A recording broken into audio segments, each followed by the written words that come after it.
siya. At sa Pilipinas siya tao, karni mga idol, no? Ako naman si Melanie sa akin. So mga idol, sa mga anak namin ang gagawin niya. magluto tawag limpo mga idol, no? Isipin ko na lang daw ang magandang buhay Limpo na na siya. may ng pag-alis na niyo. Si karni man. Ang sabi pa niya ay huwag akong mag-alala dahil malapit na kaming umalis sa bahay ng magulang niya Ay, nasa dahil timani. uunahin niyang asikasuhin ang sarili naming bahay. Ang mga pangako ni Melanie ang inisip ko para hindi maging sobrang sakit ng pag-alis niya. Nag-focus na lang din ako sa aking dalawang Ganito pagluto mga idol, no? sa pagtatrabaho.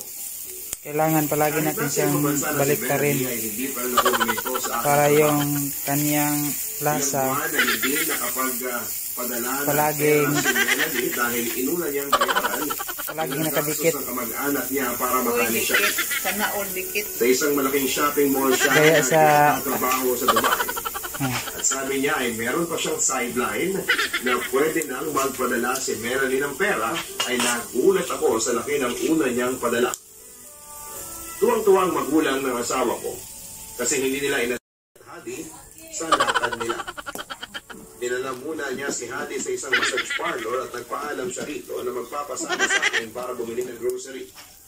Dahil ang pagkakalam ni Hadi ay pagpinsan kami ni Melanie ay hindi naman siya namin. Mga idol, no, masarap talaga yung inihaw na baboy mga idol. So i-marinate din siya mga idol, no, para masunog ang kanyang lasa mga idol.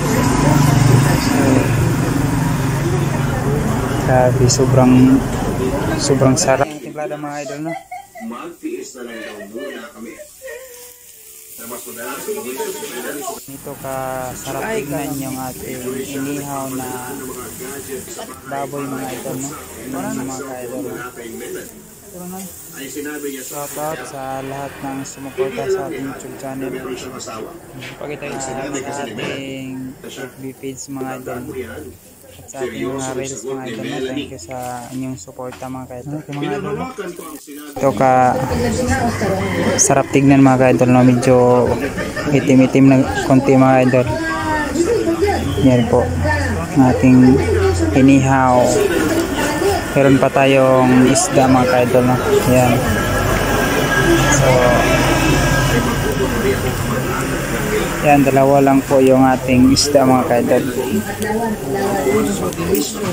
Sarap tignan mga ka-idol.